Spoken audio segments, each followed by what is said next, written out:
A lição desta semana que nós estudamos, que está aí na tela, As Nações, parte 1, ela nos apresenta um assunto de extrema importância que não termina nessa semana. Nós vamos ter a parte 2, que vai ser uma parte tão importante quanto essa primeira parte. Então nós vamos trabalhar essa primeira parte aqui. Eu tentei preparar o PowerPoint para nos ajudar a compreender melhor essa lição. A primeira vista parece que não tem nada a ver com símbolos. Ele vai lá para o Gênesis, e começa com o verso áureo que está em Daniel capítulo 7, verso 14. Daniel 7, 14. Você pode buscar na Bíblia? Eu vou projetar o texto, mas gostaria que você buscasse na sua Bíblia. Daniel 7, 14. Vou fazer igual a conferência. Todo mundo achou? Quem achou, diga amém. Quem não achou, procure. Então vamos lá. Foi-lhe dado domínio e glória e reino para que as pessoas de todos os povos, nações, línguas o seguissem. Seu domínio é domínio sempiterno, que não passará. O seu reino jamais será destruído. De quem Daniel está falando aqui? Quem é esse rei que nunca será destruído? Vocês sabem que Daniel também é um livro profético e que apresenta esse desenvolvimento dos reinos. O capítulo 2 apresenta a estátua que Nabucodonosor sonhou, e vem lá toda a divisão da estátua até chegar aos pés da estátua, e por fim uma pedra que é lançada sem mãos e que derruba a estátua completa. Nós temos aí o desenvolvimento histórico e profético de tudo o que deveria acontecer e ainda acontecerá. Nós estamos vivendo aí os pés da estátua, esperando apenas a pedra que representa quem? A pedra representa quem, amados? Jesus, que virá e reinará sempre eterno para nunca mais termos a coisa. Mas veja, como nós estamos falando nessa lição de nações, como é que surgiram as nações? As nações, elas são invenções humanas ou não? Vamos ver qual foi a primeira nação que a gente tem conhecimento. Vamos para a Bíblia? Esse ponto aqui não está na lição, tá?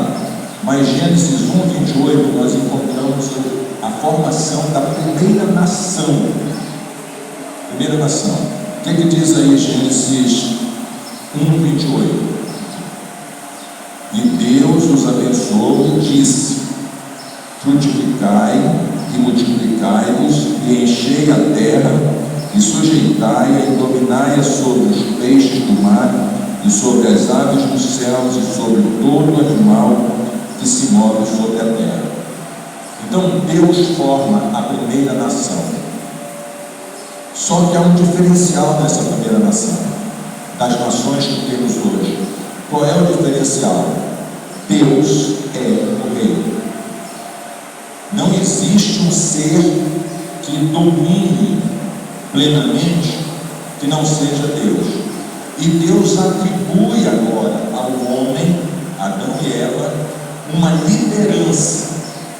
Mas esta liderança, ela deveria estar sob o comando do rei, que é Deus, tá? E na pessoa de nosso Senhor Jesus Cristo. Então nós temos aí a primeira nação formada. Mas veja, no decorrer da história, você vai observar que esta nação, formada por Adão e Eva, que deveria crescer, multiplicar e encher toda a terra sob seu domínio, o que acontece com essa nação? Ela se corrompe. Ao se corromper, nós vamos encontrar ali Deus olhando lá de cima e dizendo: olha, o meu reino está perdido. Eu não consigo visualizar gente boa mais. Eu estou usando aqui a minha linguagem, tá? Eu não consigo mais visualizar gente boa. As coisas estão indo de mal a pior. O gênero humano está se corrompendo cada vez mais. E Deus diz: eu vou destruir a terra. Vou destruir a terra.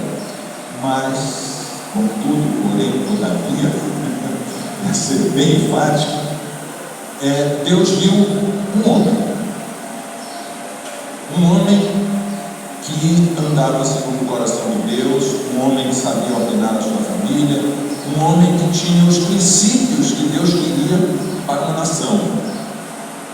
E Deus então destrói a terra e quem que aparece aí? Noé.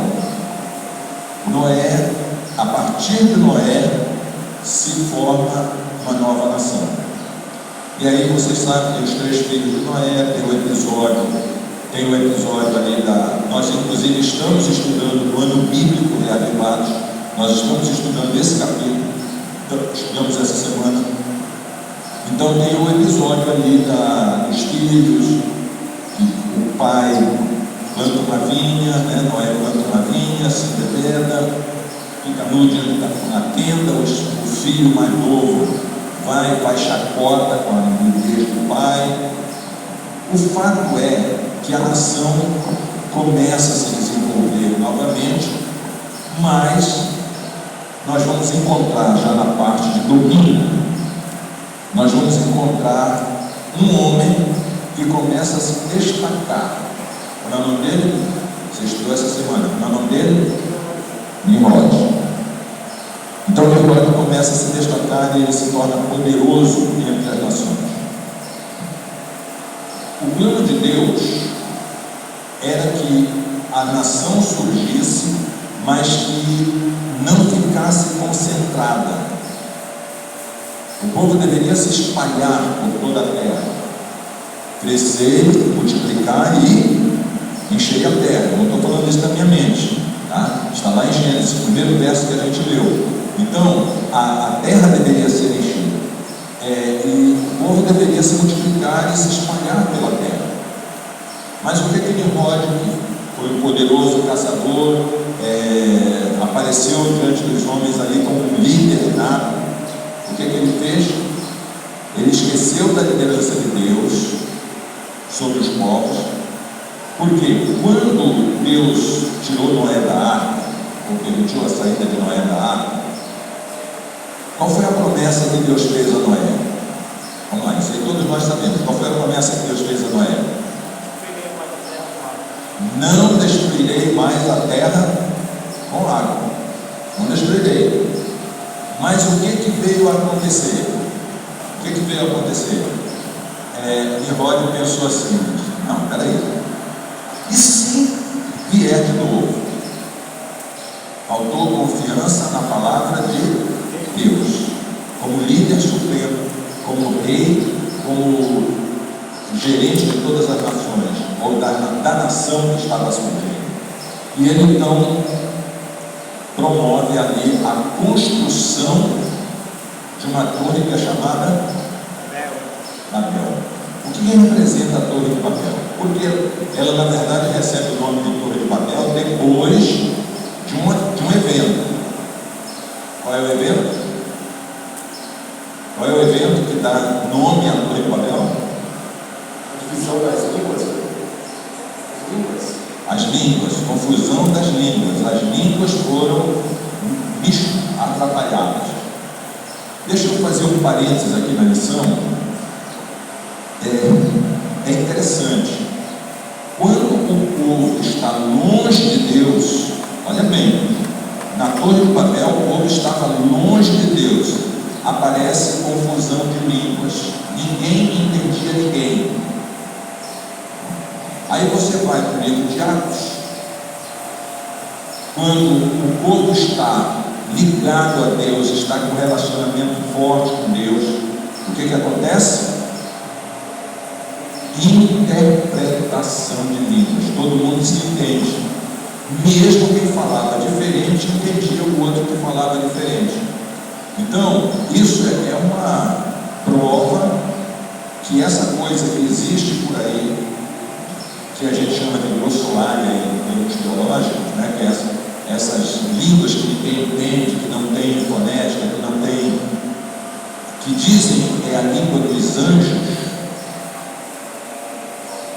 é pura confusão.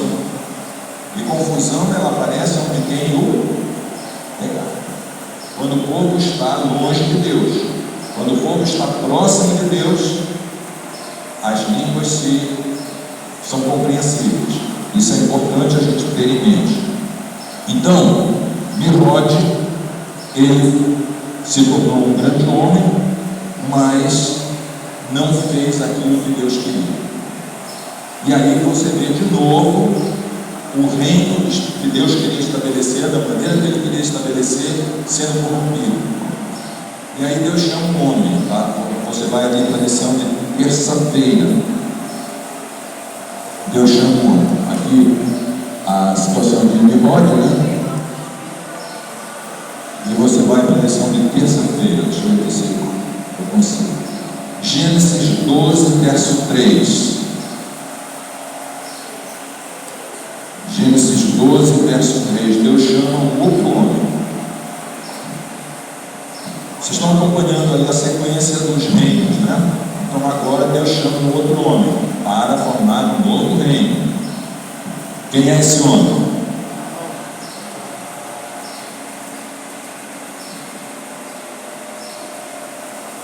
O que diz aí em Gênesis? Alguém lê para mim Gênesis 12, 3. 12, o versículo 3. Alguém lê para mim? O microfone vai correr. A Ana vai ler ali. Abençoarei aqueles que o abençoarem, e amaldiçoarei aqueles que o amaldiçoarem, e amaldiçoarei aqueles que o amaldiçoarem. Em você serão benditas todas as famílias da terra. Deus chama quem aí? Se você ler o contexto todo, dos versos 1 até o verso 9, você vai descobrir que Deus chama Abraão. Então, Abrão, né? O nome dele é mudado depois para Abraão. Deus chama Abraão para formar uma nova nação. Veja, qual é o princípio dessa nação? Qual foi o objetivo primário de Deus chamar Abraão? Para ser o quê? Abraão deveria ser o quê? Uma bênção. Abraão foi chamado por Deus para formar uma nova nação, para ser uma bênção. Mas para ele ser uma bênção, há uma promessa. Qual é a promessa? Qual é a promessa que Deus faz aí? Vamos lá, gente. Eu acho que toda lição, né? Eu estou vendo gente com a lição na mão. E esse aqui não é intercessão da lição, isso aqui faz parte da lição. Ele é chamado para ser uma bênção. Para ser uma bênção, Deus fez o que com Abraão? O texto diz, você vai ler o texto. Eu te abençoarei. Deus promete a Abraão bênçãos que não eram para ser retidas, mas eram para ser compartilhadas. Hoje a gente vive na era do compartilhamento, né?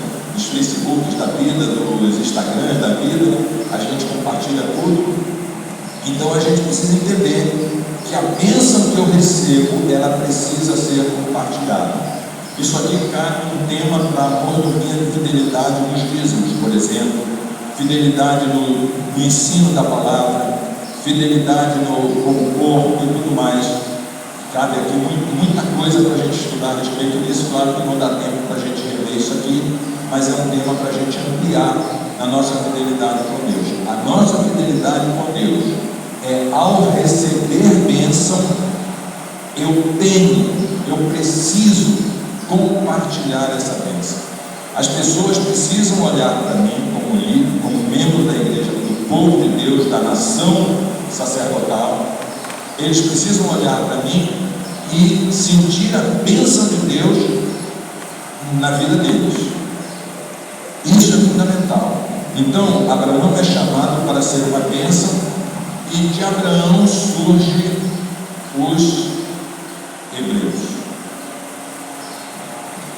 Depois, com Jacó, se torna israelitas, e depois, na divisão das tribos, Judá permanece, que é onde está hoje o povo judeu.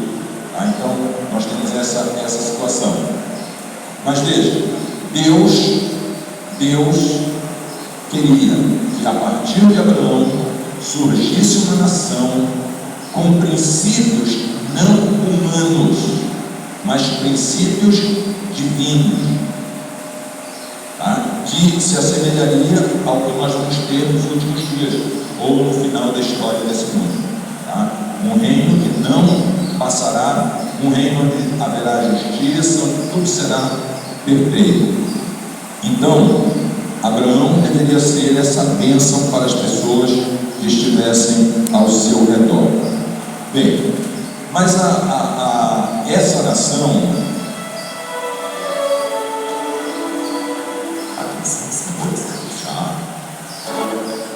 tá, pode tirar o áudio aí, a gente dá um jeito. Tá?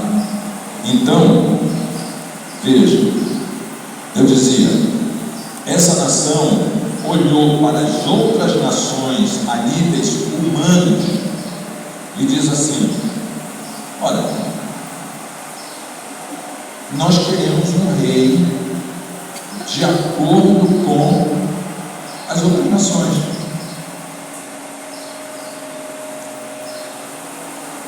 Tá? Eles pediram então um rei. Samuel, que era o líder subordinado ao rei principal, que era Cristo, ficou decepcionado.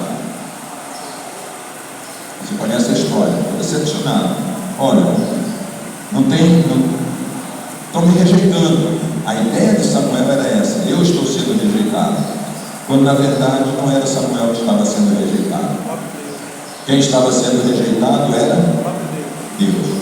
Irmãos, aqui nós temos que ter muito cuidado, porque a ideia que aparece aqui é a ideia de que eles precisariam de um rei de acordo com os reis desta terra.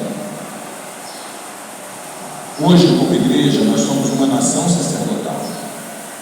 E a gente tem que ter muito cuidado. Às vezes nós estamos querendo viver igual aos outros povos. Porque a igreja tal tem a música badalada, e eu quero a música badalada. Ou não, professora, já. A igreja tal faz isso, eu quero isso. Nós temos que ter muito cuidado para a gente não se envolver nessas situações, que foi o que o povo de Israel pediu aqui para Deus. Nós queremos um rei igual aos outros, pois não? Pegando o gancho que o senhor falou aí, quando Deus falou a Abraão fazer uma grande nação e queria que a nação fosse demonstrada para os outros de fora, quando era uma bênção, sendo que as outras copiarem a nação de Deus, e agora ia para o contrário. Em vez da nação de Deus ser copiada, nós copiamos a nação de homens. Já para o povo de Israel deveria ser isso. Ou seja, os povos, as outras nações deveriam copiar as bênçãos do povo de Israel. Mas o que aconteceu? O povo de Israel queria copiar as maldições dos outros. E isso, infelizmente, às vezes ocorre no nosso meio. O senhor já quer falar comigo? Por favor. E o que a gente pode observar a partir dessa decisão foi as consequências, né? A partir dali em diante, somente relatos das consequências dessa decisão, as consequências de não obedecer aquilo que Deus havia previsto. Deus havia previsto que Israel pediria um rei, e ele sabia das consequências que pode vir, mas o povo não quis obedecer. Na maior parte do tempo, a nação foi governada por reis que fizeram o que era mal diante dos olhos do Senhor. Deus deu ao povo o que eles pediram. Eles queriam um rei de acordo com as nações, e eles receberam um rei de acordo com as nações. Vejam bem, o rei que foi escolhido era o teoricamente mais perfeito de todos. Diz que o homem não acha o homem bonito, né? Mas a gente sabe pelo relato bíblico que era um camarada bonito, alto, todas as qualidades que se precisava. Mas faltava a ele uma coisa, que era se submeter à vontade de Deus. Se os reis de Israel, todos eles se submetessem à vontade de Deus, gente, Israel permaneceria tranquilo. O problema é que o que Israel fez? Israel se desviou dos caminhos de Deus. Tá? Então, eles queriam ser governados como os governantes das outras nações, e não de acordo com a vontade de Deus. Já quase finalizando, vamos para Apocalipse capítulo 18, 1 a 4, ele vai aparecer todo aqui na tela, porque aí nós temos o que a gente poderia dizer o último reino estabelecido na terra e qual a consequência desse reino. Jesus veio à terra, o povo de Israel já estava totalmente corrompido. Então vejam o que acontece. Depois destas coisas, Apocalipse 18, 1 a 4, o que tem aí? As 4 mensagens angélicas, tá? E o convite especial. Depois destas coisas, vi descer do céu outro anjo que tinha grande poder, e a terra foi iluminada com a sua glória. E clamou fortemente com grande voz, dizendo: caiu quem? Babilônia. Quem é Babilônia? É o reino de confusão que está acontecendo nos nossos dias hoje. Não é apenas uma igreja, é toda a confusão religiosa que está contrária aos pensamentos da palavra de Deus. E se tornou morada de demônios, cobijo de todo espírito imundo e esconderijo de toda ave imunda e odiada, porque todas as nações beberam do vinho da ira da sua fornicação, outras traduções dizem prostituição, e os reis da terra se fornicaram ou se prostituíram com ela, e os mercadores da terra se enriqueceram com a abundância de suas delícias. E ouvi outra voz do céu que dizia: sai dela, povo meu, para que não sejas participante dos seus pecados, para que não incorras nas suas pragas. Observe que a força do texto está nesse último texto: sai dela, povo meu, sai dela. Então aí nos vem uma pergunta que vai nos ajudar a refletir, para que na próxima lição a gente continue esse tema importante. E eu faço isso para a gente refletir através de uma pergunta: você já saiu de Babilônia? Você já saiu de Babilônia? Posso dizer amém? Eu vou repetir: você já saiu de Babilônia? Alguns aí estão com medo de dizer, com medo de responder. Você já saiu de Babilônia, meu irmão? Mas a outra pergunta é mais importante. Você talvez já saiu de Babilônia porque reconheceu a verdade, está vivendo na igreja adventista e tudo mais. Mas a pergunta mais séria dessa manhã é essa: Babilônia já saiu de você? Um minutinho para você pensar um pouco. Babilônia já saiu de você? Ou você está vivendo ainda em Babilônia? Ou você está vivendo ainda, está deixando Babilônia viver em você? Amados, o nosso grande desafio é não apenas sair de Babilônia, mas não trazer Babilônia para onde nós estamos. Eu às vezes me preocupo individualmente e como igreja.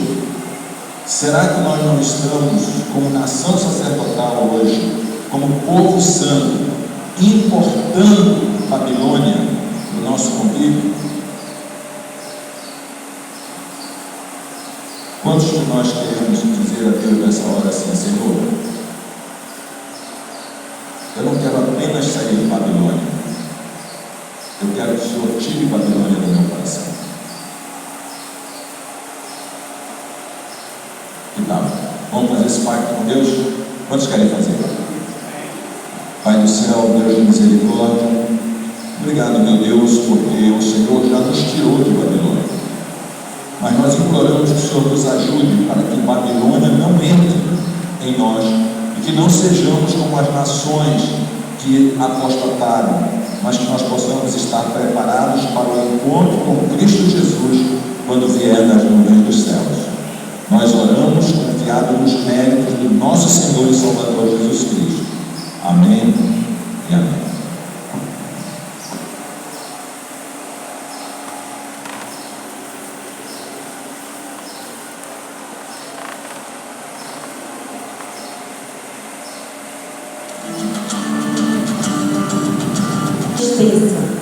Então, que vocês possam comparecer às 4 horas da tarde para o nosso culto Maranata, a adoração.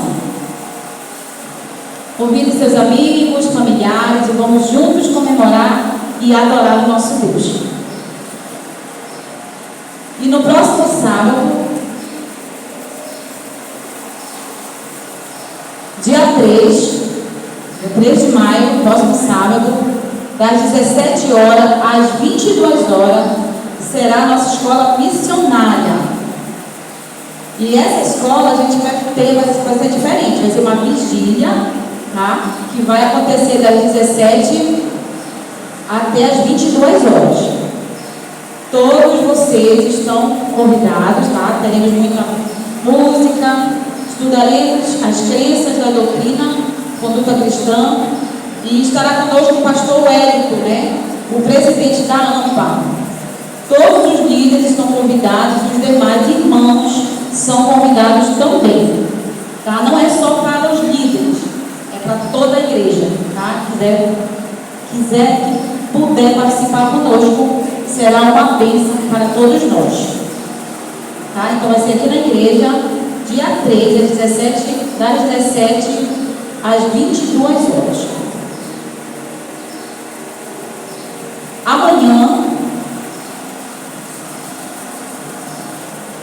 Amanhã teremos uma reunião, o corpo do diaconato convoca a todos os diáconos e diaconisas, amanhã às 7h30, aqui na igreja, terá uma reunião para vocês. Então, por favor, compareçam amanhã pela manhã, todos os diáconos e diaconisas. Tá? E dia 1º de maio, nós teremos a nossa reunião de comissão. Teremos a nossa reunião de comissão às 18 horas. E a gente pede, se algum membro que não seja da comissão, quiser mandar alguma pauta, e procure a Ilma no privado, tá bom? Você quer alguma coisa, você quer colocar algum assunto, alguma coisa que você deseja na reunião de comissão, você procura a Ilma, que ela vai orientar você direitinho, tá bom? E vamos continuar adorando ao nosso Deus e unidos em oração. Vamos continuar adorando, vamos continuar orando e vamos continuar também contribuindo para a nossa construção da nossa igreja. E que Deus venha nos abençoar hoje e todo sempre. Amém.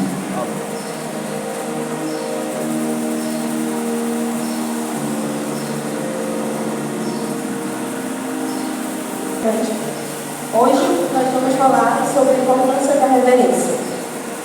A reverência ela não é apenas uma questão de postura ou de comportamento. A reverência ela vai muito mais além do que isso. Vamos abrir as nossas Bíblias lá em Mateus, capítulo 21, versículo 13.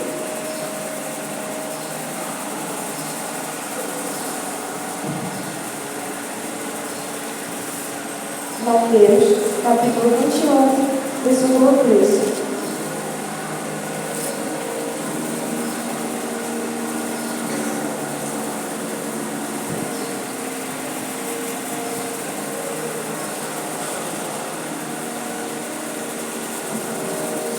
Amém? Assim, do jeitinho que estamos com a palavra velha, vamos orar. Querido Deus, Pai que estás no céu, muito obrigado por mais um dia, obrigado pela semana que se passou. Continue conosco, Pai, nos dê sabedoria e entendimento da tua palavra. Continue conosco, nos dê proteção, sabedoria, em nome de Jesus. Amém. Mateus capítulo 21, versículo 13 diz: E disse-lhes, está escrito, a minha casa será chamada casa de oração, mas vocês estão fazendo dela um convite sacrilegio. Jesus, neste verso, ele faz uma crítica sobre como as pessoas estavam tratando o templo. Jesus, ao longo de sua vida, que é uma curiosidade, ele foi ao templo mais ou menos 1.500 vezes ao longo da sua vida. E enquanto Jesus ele entrava no templo e limpava, ele ia retirando os comercializantes, porque naquela época o templo ele já não tinha se tornado mais um lugar de adoração e oração, mas sim tinha se tornado um mercado, porque aquilo ali, as pessoas, os comercializantes, viam aquele lugar como um lugar de lucro, um lugar de renda. Será que hoje nós estamos fazendo a mesma coisa entre os salteadores? O termo covil de salteadores ou covil de ladrões era usado por isso, porque as pessoas estavam fazendo do templo um lugar de ganhar lucro, um lugar de renda, e não um lugar mais de adoração, um lugar de oração.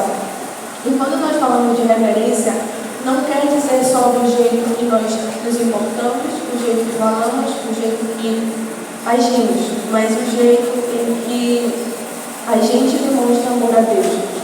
Porque a reverência ela é isso, ela é amor a Deus, é mostrar amor a Deus. E quando a gente é mais reverente com Deus, quando a gente é reverente na casa de Deus, nós tornamos pessoas mais bondosas, pessoas gentis, pessoas dóceis e pacientes com os nossos irmãos na fé. Agora, vamos abrir a nossa Bíblia em Hebreus capítulo 12, versículo 28. Hebreus, capítulo 12, versículo 28.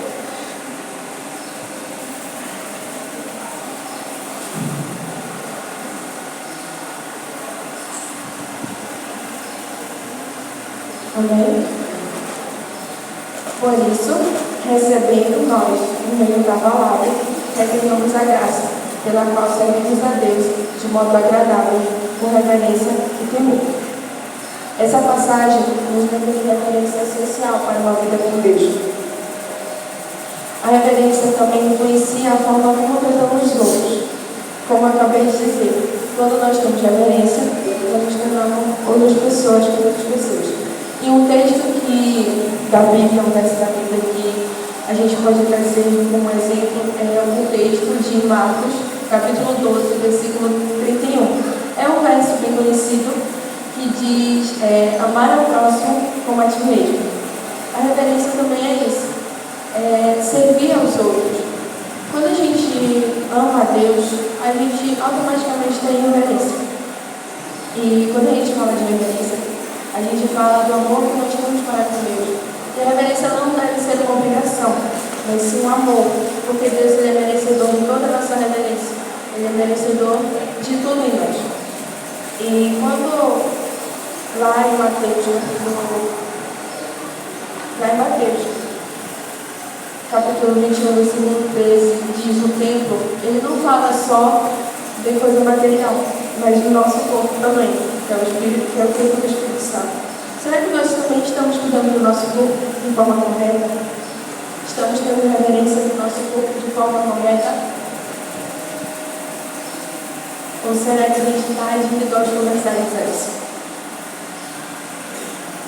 Será que a gente está fazendo do templo? Estamos tendo reverência dentro do templo? É algo que nós temos que parar para pensar e analisar todos os dias, nas nossas ações, nos nossos jeitos de agir. Um exemplo bem atual e prático. Quando a gente vai na casa das outras pessoas, a gente entra de qualquer jeito na casa das outras pessoas? A gente age de qualquer forma? Não. A gente tenta fazer o máximo de coisas certas, o máximo possível, dar o nosso melhor para que nada saia errado. A gente entra sem saudade da casa do outro, a gente tenta ser o máximo possível sorridente, comunicativo, porque nós temos reverência com as outras pessoas. E por que não ter reverência com Deus? A reverência ela não é uma obrigação. Ela não é algo que nós devemos falar, eu vou ter reverência com Deus porque é a minha obrigação. Mas sim por amor a Ele. Porque quando Ele morreu na cruz, Ele morreu por todos nós. E eu não falo só para mim ter reverência, uma das pessoas, mas todos nós. Porque quando Ele morreu lá na cruz, Ele não pensou em só um ou dois. Ele não distinguiu por raça, por cor, por classe social. Mas Ele morreu por todos nós. Então, o máximo que Ele espera da gente é reverência. Ter compaixão, adoração a Ele.